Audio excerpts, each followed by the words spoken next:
जो हमें उखाड़ने की बात करेगा उनको हम जड़ से उखाड़ देंगे और आगे ये हिम्मत भी नहीं करेंगे। की बार जो इन्होंने लिया, इन्होंने गलत आदमी से पंगा लिया। हमारा घर है, वहां आकर ये लोग जब अपनी सोच को थोपने का काम करने की तैयारी कर रहे हैं, क्या हम बर्दाश्त कर लेंगे? ये कतई बर्दाश्त नहीं होगा। तो हमारे हथियारों के अंदर जंग थोड़ी लग गया। तो हमारी सीधी सीधी उन लोगों को चुनौती है जो लोग हमारी कौम का नुकसान करने का काम कोशिश करेंगे, हम उन लोगों को मुंह तोड़ जवाब देंगे। अगर वो लोग आए तो हम आमने सामने टकराने को तैयार हैं। वो ऐसे बोल रहे हैं कि हम हनुमान जी का ये कर देंगे, वो उखाड़ देंगे, तो फिर उनको तो पहले ये सोचना चाहिए ना कि उनकी पति का कैसे मर्डर हुआ था, उनको न्याय दिला लेते वो लोग। कभी रामजी लाल सुमन वहां पे उन पे वो एक, मैं उसका नाम तो नहीं जानता, ध्यान में नहीं आ रहा, लेकिन उसने कोई चटनी वटनी डाल के ऐसे कुछ कर कि मेरा सर फूट गया ऐसा वैसा। तो अब की बार जब आएंगे 8 तारीख को यहाँ, तो वहाँ चटनी डालने की जरूरत नहीं पड़ेगी उनको। उनका हकीकत में वही हाल कर देंगे जो वो करवाना चाह रहे हैं अपना। लेकिन क्या करनी सेना ये चाहती है कि हनुमान जी वही बोले जो हम चाहते हैं? करनी सेना को इस बात का जवाब देने जा रहे हैं कि आप कभी गुजरों से लड़ते हो, कभी दलितों से लड़ते हो, कभी ब्राह्मणों से लड़ते हो, कभी यादवों से लड़ते हो, पहली बार ये डंकी जगह भिड़े हैं। उन्होंने खुद ने बताया कि वो अकबर जब अजमेर आ रहा था मोइनुद्दीन चिश्ती की दरगाह पे जियारत करने, तो सांबर में इन्होंने सामने जाके वहाँ उनकी शादी की थी अपने समाज की उन बेटी। तो उनके खिलाफ जाओ ना, स्प्रिंग बोर्ड पे करो ये धरना प्रदर्शन, तो पता चलेगा ना उनको, क्योंकि ये राजतंत्र में रहे हुए लोग हैं, तो इनकी आदत अभी जाएगी नहीं इतनी जल्दी।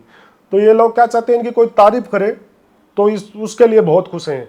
जैसे वो एक त्रासदी हुई थी जोधपुर के अंदर, भूंगरा त्रासदी, ठीक, उस टाइम हनुमान जी बेनीवाल ने लोकसभा के अंदर इनकी जो समाज की मांग उठाई थी, उस टाइम बहुत खुश थे, उनके हनुमान जी के कसीदे पढ़ रहे थे। तो ये तो चलेगा नहीं ना, मीठा मीठा गप गप और कड़वा कड़वा थू थू। सच्चाई इनकी यही है, सब समाजों को साथ लेके चलेंगे, किसी दूसरे समाज को नीचा दिखा के हमारे समाज को हम मजबूत करें, ऐसी हमारी कतई सोच नहीं है। तो इनके ही एक समाज के बड़े नेता जो उदयपुर वाटी से पूर्व विधायक रहे, गुड्डा, राजेंद्र गुड्डा, मंत्री रहे, उन्होंने दिया ना बयान, करो ना ये उनके घर का घेराव।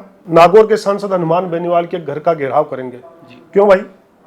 नागौर के सांसद ने कुछ गलत कहा है तो सरकार इनको सीरियस नहीं ले रही इतना कि ये कुछ कर पाएंगे, और करेंगे तो सरकार को 8 तारीख को पता लग जाएगा कि हमारे अंदर ज्यादा ताकत है या फिर करनी सेना के अंदर ज्यादा ताकत है। हमारे राजस्थान के महामहिम राज्यपाल महोदय ने भी कहा कि ऐसा नहीं था किसी दासी की बेटी। तो अगर किसी राजपूत राजा ने किसी दासी की बेटी को भी अगर मुगल लोगों के साथ, मुगल राजा के साथ शादी की, तो वो भी कितना गलत है। और ये पढ़ लें खुद, ये इन्होंने क्या इतिहास पढ़ा है, लेकिन जो अच्छी अच्छी बातें हैं वो इन्होंने ग्रहण किया, और कुछ बातें जो अभी उस समय इनको पीड़ा नहीं लग रही थी उन बातों से अभी लग रही है, उन बातों से इनको दर्द हो रहा है। नमस्कार, मैं अजय कुमार, आप देख रहे हैं बोल हिंदुस्तान।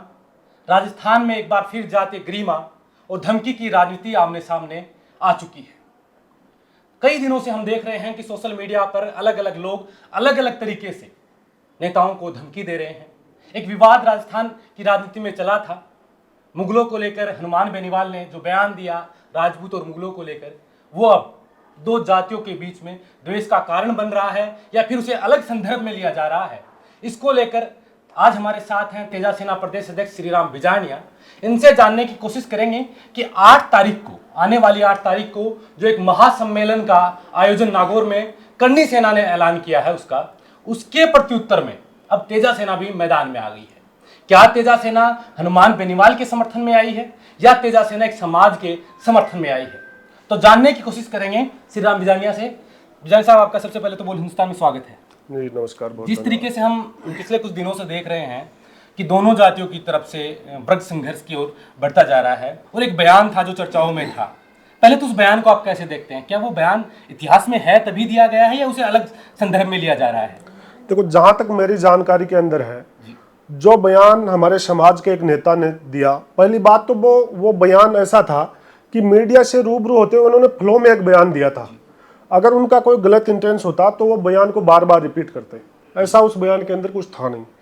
दूसरी बात यह, जो हनुमान जी ने जो बात कही है, वो उन्होंने इतिहास में जो बात लिखी हुई है, हमने भी पढ़ा है, जो बातें इतिहास के अंदर है वही बात हमारी कौम के नेता ने कही है। किसी गलत इंटेंस से वो बात कही नहीं है। अगर उनको ये तथ्यात्मक बात नहीं लगती है एक समाज को, और उन किसी समाज का नाम हनुमान जी ने लिया भी नहीं, उनको ये बात तथ्यात्मक नहीं लगती है और गलत लगती है, तो सरकार के पास जाए, कोर्ट माध्यम है, कोर्ट के पास जाए, न्यायालय के पास जाए ना, कि उनको चेंज करवाए। हम तो पढ़ते हैं कि इस प्रकार इतिहास में लिखा हुआ है। आप किस तरीके से देखते हैं उस बयान के बाद में करनी सेना ने ऐलान किया कि वो 8 तारीख को, आने वाली 8 तारीख को वो नागौर में एक महासम्मेलन करेंगे। क्या ये एक महासम्मेलन है या कोई दबाव सम्मेलन के रूप में? देखो, ये करनी सेना का कोई पहला मामला नहीं है। इन्होंने आज भी वो जो पहले क्या इनकी आदत नहीं जा रही अभी तक, या आज भी इस लोकतंत्र के अंदर राजतंत्र चलाना चाहते हैं। पहले कुछ दिनों पहले यूपी के अंदर एक दलित सांसद रामजी लाल सुमन के घर के ऊपर हमला करना, और कोई भी किसी भी तरह का बयान हो तो ये लोग उस पर राजतंत्र के तरीके से, जैसे राजा के खिलाफ कोई बयान दिया हो उस तरीके से उस पर हमला करने की एक तैयारी करते हैं। अभी 8 तारीख को इन लोगों ने ऐलान किया कि हम नागौर के अंदर, अभी ये धर्म सभा की बात कर रहे हैं। जब पहले बार इनका जो बयान आया तो उन बयान में ये था कि हम नागौर के सांसद हनुमान बेनीवाल के घर का घेराव करेंगे। क्यों भाई? नागौर के सांसद ने कुछ गलत कहा है? जो इतिहास में लिखा वही कहा है। और हम किसी नेता और किसी पार्टी के साथ नहीं है। ये सामाजिक मुद्दा, हमारे समाज के कोई भी नेता, चाहे वो किसी भी राजनीतिक पार्टी से जुड़ा हो, चाहे वो सामाजिक कार्यों में अग्रणी हो, उनके खिलाफ किसी के द्वारा अगर उनको हानि पहुंचाने का काम करेगी तो तेजा सेना उन सबसे पहले सामने आके खड़ी। इस बयान पर सबसे पहले रुख तेजा सेना का सामने आया कि सामाजिक रूप से अगर द्वेष फैलाने की बात की जाएगी तो आमना सामना होगा। ये आमना सामना विचारों से होगा, फिर चाहे करनी सेना जो अपने तरीके जानती है उस तरीके से होगा। अब 8 तारीख को आपने भी ऐलान कर दिया है, तो क्या ये उनको चेतावनी है कि भाई आप जिस तरीके से समझ सकते हैं उस तरीके से समझाने के लिए हम तैयार हैं? देखो, जाट कौम किसान कौम से आने वाली कौम है। हम ये नहीं चाहते कि राजस्थान का सामाजिक सौहार्द बिगड़े, इनकी फिजाओं में कोई जहर घोले, वो हम बर्दाश्त नहीं कर सकते। जो हमने 8 तारीख का ऐलान किया है वो करनी सेना को, जो राज सिंह शेखावत है, उन्होंने ऐलान किया कि हम बता देंगे हमारी तलवारों में वो जंग नहीं लगा, हमारी कटारें वो धार लगी हुई हैं। तो हमारे हथियारों के अंदर जंग थोड़ी लग गया। हमने कभी यह नहीं कहा कि हमारे हथियार वो हमने रख दिए हमारे। ये जब करनी सेना किसी पे हमला करने की कोशिश करती है तो इन्होंने एक तरीके से हिंसात्मक तरीके से इन्होंने उस आंदोलन को बनाने की कोशिश की है। हम किसी तरीके का कोई हिंसात्मक आंदोलन तो खैर है ही नहीं, कोई हिंसात्मक तरीके से वहां नागौर खरनाल नहीं जा रहे हैं। लेकिन करनी सेना को इस बात का जवाब देने जा रहे हैं कि आप कभी गुजरों से लड़ते हो, कभी दलितों से लड़ते हो, कभी ब्राह्मणों से लड़ते हो, कभी यादवों से लड़ते हो। पहली बार ये डंकी जगह भिड़े हैं और 8 तारीख को इनको बताएंगे हम ये बात कि आप बार बार जिस तरीके से सामंतशाही की सोच लोगों पे थोपना चाहते हैं वो हम कतई बर्दाश्त नहीं करेंगे। 8 तारीख को हम खरनाल जा रहे हैं। हो सकता है ये लोग प्रोग्राम कैंसिल भी कर दें, अभी इनका कोई स्थायी नहीं है। आप इस तरीके के इवेंट्स हो रहे हैं, इसमें आप सरकार की क्या भूमिका देखते हैं? क्या सरकार ऐसे प्रोग्रामों को, इवेंट्स को प्रमोट करती है? क्योंकि ये तो जातीय द्वेषता फैल सकती है, इसमें माहौल बिगड़ सकता है, कानून व्यवस्था बिगड़ सकती है। तो सरकार को ऐसे प्रोग्रामों की अनुमति देनी चाहिए आपके हिसाब से? देखो, ये कोई प्रोग्राम नहीं और अनुमति लेके कोई कार्यक्रम नहीं हो रहा है, लेकिन सरकार को ऐसा लग रहा होगा क्योंकि ये करनी सेना की तो आदत है बार बार, आप लोगों ने भी देखा, हमने भी देखा है, कहीं कोई फिल्म आती है तो उसका विरोध कर देते हैं, और कभी कोई नेता कोई बयान देता है तो उसका विरोध कर देते हैं। तो सरकार इनको सीरियस नहीं ले रही इतना कि ये कुछ कर पाएंगे, और करेंगे तो सरकार को 8 तारीख को पता लग जाएगा कि हमारे अंदर ज्यादा ताकत है या फिर करनी सेना के अंदर ज्यादा ताकत है। कुछ लोग हैं जो माहौल खराब करना चाहते हैं। हम सारे समाज को कोई टारगेट नहीं कर रहे कि भाई पूरा समाज इसके अंदर दोषी है, लेकिन जो लोग ये चाहते हैं कि हम सामंतशाही सोच के साथ अगर किसी लोगों को दबाने की तैयारी करके वहां आ रहे हैं तो उनको मुंह की खानी पड़ेगी। एक तरीके से अगर देखा जाए उस बयान को जिस तरीके से सोशल मीडिया पे लिया जा रहा है, उसमें महाराणा प्रताप का जिक्र हुआ, भगत सिंह का जिक्र हुआ और महाराजा सूरजमल का भी जिक्र हुआ। तो कहीं ऐसे लगता नहीं है कि हनुमान बेनीवाल ने टारगेट कर कि समाज को लेकर बोला है, लेकिन क्या करनी सेना ये चाहती है कि हनुमान जी वही बोले जो हम चाहते हैं? देखो, हनुमान जी ने कोई राजपूत समाज को कोई टारगेट नहीं किया। पहली बात, उन्होंने किसी समाज का नाम भी नहीं लिया। उन्होंने साधारण भाषा में एक ऐतिहासिक तथ्य को बताया था। अगर उनके मन के अंदर ऐसी भावना होती है एक समाज के खिलाफ, तो कल महाराणा प्रताप जी की जयंती थी, उन्होंने अपने सोशल मीडिया के माध्यम से उनके पोस्ट शेयर भी किए। उनके अंदर अगर उनकी भावना अगर ये होती कि मेरे उन समाज के साथ सामाजिक द्वेषता है, तो राजपूतों के बहुत से कांड हुए हैं, उनके अंदर हनुमान जी ने आगे आके भूमिका निभाई है। उस दिन यह समाज कहाँ था? उस दिन करनी सेना कहीं बोलने वाली नहीं थी। कई बार अगर इनको ऐसा लगता कि हनुमान जी ने ऐसा किया और हम करते हैं, तो इनके ही एक समाज के बड़े नेता जो उदयपुर वाटी से पूर्व विधायक रहे, गुड्डा, राजेंद्र गुड्डा मंत्री रहे हैं, उन्होंने दिया ना बयान, करो ना ये उनके घर का घेराव। एक शब्द तक नहीं बोला उनके खिलाफ। तो इस बात को हम क्या समझे? ये इनकी सोची समझी साजिश है। ये जानबूझकर सस्ती लोकप्रियता के चक्कर में हमारी कौम के एक नेता के ऊपर हमला करने की कोशिश करेंगे। लेकिन 8 तारीख को इनको हम जवाब देंगे। और इन इतिहास के अंदर जो बातें लिखी हुई हैं, ना हमने लिखी, ना आपने लिखी और ना इन्होंने लिखी, जब कोई अच्छाई की बात आती है कि किसी राजा ने बहुत बड़ा युद्ध किया, ये कर दिया, तब ये बहुत खुश होते हैं।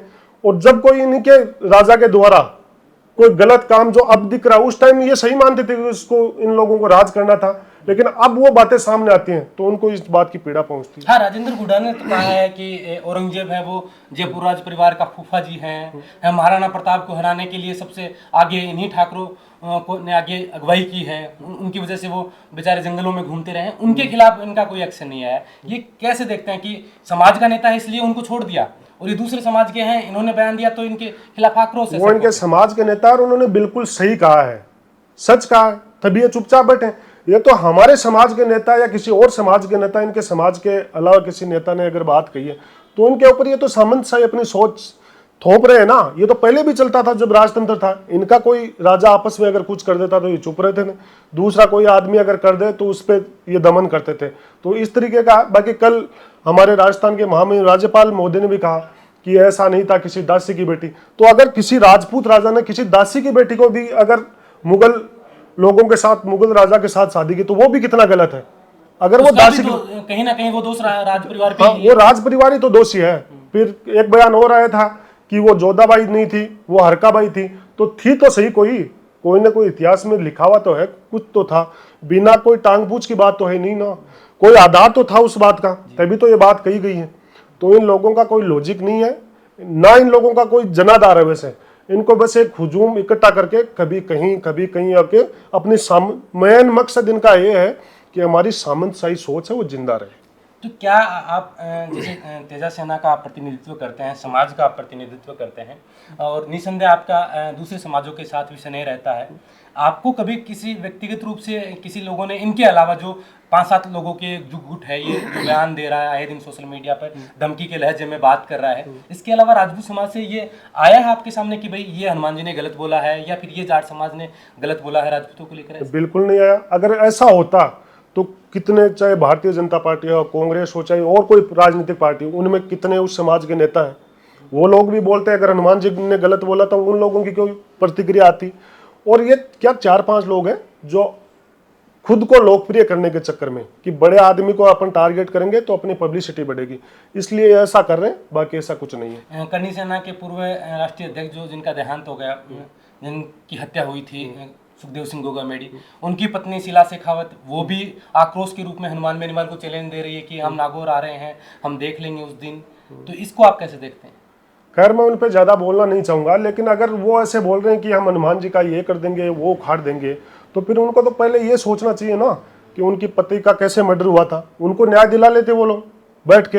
अगर उन लोगों के अंदर इतनी ताकत है तो उनको न्याय दिला लेते ना, वो तब कहाँ गए थे वो। अब आने वाले दिन में आप खरनाल में ये मंदिर दर्शन का कोई उत्सव है या सामाजिक कोई प्रोग्राम का कैसे रखा है आपने? हमारा मुख्य उद्देश्य यह है कि हमारी कौम के, चाहे वो किसी भी राजनीतिक पार्टी या दल का नेता हो, हमारी कौम का अगर कोई व्यक्ति है, मैं एक सामाजिक संगठन के दायित्ववान पद पर होने के नाते ये बोल रहा हूँ कि हमारे समाज का कोई भी नेता या कोई भी सम्मानित नागरिक जिसकी लोकप्रियता या जिसको किस प्रकार की भी हानि को अन्य समाज के द्वारा पहुंचाने की कोशिश करेंगे, हम उनको मुंह तोड़ जवाब देंगे। और हमने ये फैसला तभी लिया है कि वो राज शेखावत, जो अपने आप को करनी सेना का राष्ट्रीय अध्यक्ष बता रहा है, उन्होंने ये कहा कि 8 तारीख को हम नागौर के अंदर जाएंगे और हनुमान बेनीवाल के घर का घेराव करेंगे। तो हमारी सीधी उन लोगों को चुनौती है, जो लोग हमारी कौम का नुकसान करने का काम कोशिश करेंगे, हम उन लोगों को मुंह तोड़ जवाब देंगे। अगर वो लोग आए तो हम आमने सामने टकराने को तैयार हैं, और नहीं आए तो हम तेजा जी के दर्शन करने तो अवश्य जा ही रहे हैं। हमारा प्रोग्राम फिक्स है, हम 8 तारीख को खरनाल जाएंगे। क्या 8 तारीख के बीच में जो इतने दिन हैं, इसमें आप जन जागृति के लिए या तेजा जी मंदिर पे जाने के लिए लोगों से आह्वान करने के लिए कोई सम्मेलन या कोई प्रोग्राम आपकी शेड्यूल है? बिल्कुल, हम 1 तारीख से पूरे राजस्थान प्रदेश के अंदर मुख्यतः जहाँ जहाँ हमारे संगठन वीर तेजा सेना राजस्थान की इकाइयाँ बनी हुई है, उन हर जिला मुख्यालय के ऊपर हम सम्मेलन करेंगे और आह्वान करेंगे हमारी कौम के लोगों के साथ साथ अन्य समाजों से भी, जो लोग सामंती सोच के लोग, जो अलग अलग टाइम पे अलग अलग मुद्दों पे हर समाज अन्य समाजों को डराने के काम कर रहे हैं, अपनी सोच सामंतशाही सोच थोपने की कोशिश कर रहे हैं। उन सभी समाजों से हम आह्वान करते हैं कि इस 8 तारीख के कार्यक्रम में आप सभी शामिल हों, ताकि आने वाले समय के अंदर इन लोगों की इतनी हिम्मत नहीं हो कि कुछ लोग जो पूरे समाज को बदनाम करने की कोशिश कर रहे हैं वो लोग शांति से अपने घर बैठे रहें। कल मैंने आपका एक वीडियो देखा था सोशल मीडिया पे जो काफ़ी वायरल हो रहा था। उसमें आपने लिखा कि जो हमें उखाड़ने की कोशिश करेंगे उन्हें हम जड़ से उखाड़ डालेंगे। ये तेजा सेना रहती है। तेजा सेना एक देवास्था का प्रतीक नहीं है बल्कि शौर्य साहस का प्रतीक भी है। तो तेजा सेना आने वाले समय में ऐसे जैसे आज करनी सेना के लोगों ने ये चुनौती दी है, जिस तरीके से सोशल मीडिया पे बयानबाजी कर रहे हैं, आने वाले समय में भी कोई अगर ऐसा बोले तो आगे क्या प्रयास रहेंगे सामाजिक सौहार्द बनाने के लिए तेजा सेना? हमने देखो कभी पहल नहीं की है, ना तेजा सेना ने कभी ऐसे मुद्दों पे कोई विवादित बयान दिया है कि हम किसी अन्य समाज का ऐसा। हमारा एक ही मकसद है कि हमारे समाज का भला कैसे हो, सब समाजों को साथ लेके चलेंगे। किसी दूसरे समाज को नीचा दिखा के हमारे समाज को हम मजबूत करें, ऐसी हमारी कतई सोच नहीं है। लेकिन अगर कोई व्यक्ति या कोई संगठन, तेजा सेना हो या हमारे समाज हो, इसको अगर नुकसान पहुंचाने की कोशिश करेगी तो हम उसे मुंह तोड़ जवाब देंगे। और जो लोग हमें ये बोले कि हम आपको उखाड़ देंगे, तो क्या हम ये स्वीकार कर लें कि आप हमें उखाड़ दो? जो हमें उखाड़ने की बात करेगा उनको हम जड़ से उखाड़ देंगे। और आगे ये हिम्मत भी नहीं करेंगे कि हम फिर से किसी नेता या किसी समाज के मजबूत व्यक्ति या किसी सम्मानित आदमी के खिलाफ ऐसा गलत काम करने की, उनकी सामाजिक छवि को नुकसान पहुंचाने की कोशिश करने की हिमाकत करें। आखिरी सवाल, क्या बिजान जी आपको ऐसा लगता है कि जैसे रामजीलाल सुमन के घर पे जो प्रकरण हुआ था, उनके घर पे जो हमला किया गया था, पहले वो शांति के रूप में वहाँ जा रहे थे ऐसा बताया गया सोशल मीडिया पर, फिर वहाँ अचानक लाठीचार्ज भी हुआ, पुलिस का बल प्रयोग भी करना पड़ा। वहाँ से उनको ये प्रेरणा, ये साहस मिला कि हम तो किसी के भी घर पे जाके दबाव बना सकते हैं, किसी को भी झुका सकते हैं, किसी से भी अपनी बातें कहलवा सकते हैं, किसी को भी डरा सकते हैं। देखो, इन्होंने रामजीलाल सुमन के घर भी ये गए थे तो अपनी सामंती सोच थोपने को गए थे। दलित समुदाय से वो सांसद थे और वो एक पार्टी विशेष से जुड़े हुए व्यक्ति थे। उनका खुद का कोई इतना बड़ा जनाधार नहीं था। लेकिन अब की बार जो इन्होंने लिया, इन्होंने गलत आदमी से पंगा लिया। हमारा राजस्थान के अंदर जो सबसे ज्यादा बाहुल्य के अंदर हमारा समाज है और जहाँ हमारा घर है, वहाँ आकर ये लोग जब अपनी सोच को थोपने का काम करने की तैयारी कर रहे हैं, क्या हम बर्दाश्त कर लेंगे? ये कतई बर्दाश्त नहीं होगा। और इसके क्या अंदर, इस समाज के अंदर, पूरे समाज की बात नहीं कहूँगा, लेकिन ये जो इनका संगठन बना हुआ है, इनमें 4-5 लोग ऐसे हैं जिनको अपनी सस्ती लोकप्रियता चाहिए। कभी रामजीलाल सुमन वहाँ पे उन पे वो एक, मैं उसका नाम तो नहीं जानता, ध्यान में नहीं आ रहा, लेकिन उसने कोई चटनी वटनी डाल के ऐसा कुछ कर कि मेरा सर फूट गया ऐसा वैसा। तो अब की बार जब आएंगे 8 तारीख को यहाँ, तो वहाँ चटनी डालने की जरूरत नहीं पड़ेगी उनको। उनका हकीकत में वही हाल कर देंगे जो वो करवाना चाह रहे हैं अपना। तो हमारी ये चेतावनी एक तरीके से उन लोगों को, ना कि पूरे समाज को। हम नहीं चाहते कि राजस्थान का सामाजिक सौहार्द बिगड़े, कतई हमने ऐसा कभी चला के शुरुआत की है।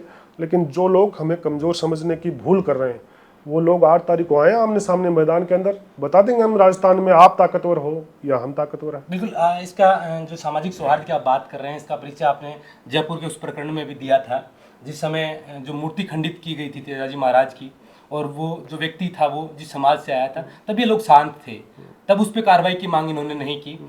सिर्फ 1-2 आदमियों को छोड़कर जो इनसे जुड़े हैं, उस समय जाट समाज ने भी ये सहनशीलता दिखाई कि हाँ, प्रशासन जो कार्रवाई कर रहा है हम उनके साथ हैं। लेकिन बार बार ये दबाव की राजनीति, कभी मूर्तियों को खंडित करना, कभी किसी पे दबाव बनाना, कभी दलित समाज के ऊपर दबाव बनाना, ऐसे जो प्रयास कर रहे हैं उसके लिए अब की बार आप तैयार हैं?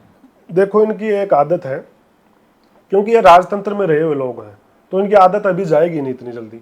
तो ये लोग क्या चाहते हैं, इनकी कोई तारीफ करे तो उसके लिए बहुत खुश हैं। जैसे वो एक त्रासदी हुई थी जोधपुर के अंदर, भूंगरा त्रासदी, ठीक, उस टाइम हनुमान जी बेनीवाल ने लोकसभा के अंदर इनकी जो समाज की मांग उठाई थी, उस टाइम बहुत खुश थे, उनके हनुमान जी के कसीदे पढ़ रहे थे। और जब इनको इनकी सच्चाई कोई बाहर निकाले तब वो उनको बुरा लगने लग जाता है। तो अभी मैं अभी आपके चैनल के माध्यम से जब इनकी मैं तारीफ करूंगा तो ये बहुत खुश होंगे मेरे से, और मैं इनकी सच्चाई बताऊंगा तो फिर इनको ये जलन होगी। तो ये तो चलेगा नहीं ना, मीठा मीठा गप गप और कड़वा कड़वा थू थू। सच्चाई इनकी यही है, पूरे समाज को हम ना तो टारगेट कर रहे हैं और ना पूरा समाज कभी गलत हो सकता। और कुछ लोग हैं जो सामाजिक सौहार्द बिगाड़ना चाहते हैं। हम कतई नहीं चाहते कि हम अगुवाई करके ऐसे जो लोग काम करते हैं उनके खिलाफ हम खड़े हों, लेकिन जो व्यक्ति ये साहस करें कि हमारे इस कौम के मजबूत आदमी के खिलाफ उनको नुकसान पहुंचाने के, वो एक तरीके से हनुमान बेनीवाल को नुकसान पहुंचाने की बात नहीं है, वो हमारे समाज को ही टारगेट कर रहे हैं। तो ऐसे लोगों को और ऐसे संगठनों को हम बर्दाश्त नहीं करेंगे। और अगले लड़ना चाहते हैं तो लड़ाई आर पार की है, हम तैयार हैं। उनका प्रोग्राम चाहे कैंसिल हो चाहे ना हो, हम 8 तारीख को खरनाल पूरे जोश के साथ पूरे राजस्थान प्रदेश भर के तेजा भक्त 8 तारीख को खरनाल के लिए कूच करेंगे और पूरी ताकत के साथ खरनाल में सभा करेंगे। बिल्कुल, आपने बोल हिंदुस्तान को समय दिया, और बोल हिंदुस्तान की भी यही अपील है कि समाज के कुछ लोग हैं, जो कुछ तत्व हैं, आपराधिक प्रवृत्ति के जो तत्व हैं या फिर शरारती तत्व हैं, जो ये बयानबाजी देकर जो समाजों के बीच में सौहार्द बिगाड़ने की कोशिश करते हैं, उनको दोनों समाजों को पहल करनी चाहिए। राजपूत समाज को भी पहल करनी चाहिए कि ऐसे बयान उनके समाज के लोग नहीं दें, ताकि सौहार्द बिगड़े नहीं, बना रहे, जो दोनों मार्शल कौम है। बिल्कुल देना चाहिए। उनके समाज के जो सीनियर लीडर हैं, चाहे वो पॉलिटिक्स में हो, चाहे वो सोशल हो, कोई और सम्मानित पद पे हो, उन लोगों को आगे आके ऐसा बयान देना चाहिए कि हमारे राजस्थान का सामाजिक सौहार्द ना बिगड़े। और उन लोगों को भी, जो कुछ लोग स्वयं के लिए ऐसा काम करने जा रहे हैं, उन लोगों को भी ये लगे कि समाज अपने साथ नहीं है गलत कामों के अंदर। मैं फिर से आपके चैनल के माध्यम से ये कहना चाह रहा हूँ कि उस बयान का कोई गलत इंटेंस नहीं था। गलत इंटेंस तब होता जब उस बयान की बार बार पुनरावृत्ति होती। ये एक ऐतिहासिक तथ्यों के आधार पर कहा गया, हमने भी पढ़ा है। और मैं दे देता ना बयान इनका, स्प्रिंग बोर्ड इनके समाज के किसी व्यक्ति की बड़ी है, उनमें इनके टीचर पढ़ाते हैं, उनका खुद का वीडियो देखा मैंने। उन्होंने खुद ने बताया कि वो अकबर जब अजमेर आ रहा था मोइनुद्दीन चिश्ती की दरगाह पे जियारत करने, तो सांबर में इन्होंने सामने जाके वहाँ उनकी शादी की थी अपने समाज की उन बेटी। तो उनके खिलाफ जाओ ना, स्प्रिंग बोर्ड पे करो ये धरना प्रदर्शन, तो पता चलेगा ना उनको। भाई इतिहास है, वो चाहे इनके समाज का व्यक्ति पढ़ाए चाहे किसी और समाज का व्यक्ति पढ़ाए, इतिहास जो इतिहास है वही पढ़ाया जाएगा। हाँ, विरोध करना राजेंद्र गुड़ा के पास जाओ आप। उनका करो या उनका करो ना, जो इतिहास पढ़ा रहे हैं, जहाँ पे RAS IAS की तैयारी करने वाले नौजवान देश का भविष्य है, उनको ये पढ़ाया जा रहा है। जो मैंने अभी बात बताई अकबर की, जो अजमेर वाली, वो सच्चाई है, किताबों में लिखी, हमने खुद ने पढ़ी है। और ये पढ़ लें खुद, ये इन्होंने क्या इतिहास पढ़ा है, लेकिन जो अच्छी अच्छी बातें हैं वो इन्होंने ग्रहण किया। और कुछ बातें जो अभी उस समय इनको पीड़ा नहीं लग रही थी, उन बातों से अभी लग रही है, उन बातों से इनको दर्द हो रहा है। इनका एक ही मकसद है कि इनकी तारीफ करो, वो इनका है। तारीफ अगर इनकी नहीं करो, सच्चाई कोई बात उगल दे, तो ये अपनी पहले जैसे जो सामंती सोच है वो थोपना चाहते हैं। ये हम कतई बर्दाश्त नहीं करेंगे। फिर से आपके चैनल के माध्यम से कहना चाहूँगा, राजस्थान का सामाजिक सौहार्द ना बिगड़े, लेकिन कोई व्यक्ति या कोई समाज का संगठन हमें कमज़ोर समझने की कोशिश करेगा, ये कतई बर्दाश्त नहीं है। हम उन्हें मुंह तोड़ जवाब देंगे, और जो हमें उखाड़ने की बात कहेंगे कि उखाड़ देंगे, तो उनको जड़ से उखाड़ने की ताकत राजस्थान का जाट समाज रखता है। बिल्कुल, आपका बहुत बहुत स्वागत है, धन्यवाद। ये थे तेजा सेना प्रदेश अध्यक्ष श्रीराम बिजारनिया, जो 8 तारीख को जो ऐलान किया गया करनी सेना की तरफ से कि वो एक महासम्मेलन वहाँ करने जा रहे हैं, और इसके जवाब में तेजा सेना ने ये ऐलान किया कि खरनाल ये जाएंगे तेजा भक्तों के साथ। अब देखना होगा कि प्रशासन इसको लेकर क्या रुख अपनाता है। क्या प्रशासन लॉ एंड ऑर्डर बनाने की स्थिति में दोनों प्रोग्रामों को कैंसिल करता है, या उनके प्रोग्राम का स्थान चेंज करता है, या उनके प्रोग्राम को स्थगित करता है, कैसे? क्योंकि इनका कोई सभा का आयोजन वहाँ नहीं, ये तेजा मंदिर में जाने का प्रयास करेंगे। आप देख रहे थे बोल हिंदुस्तान में, अजय कुमार, नमस्कार।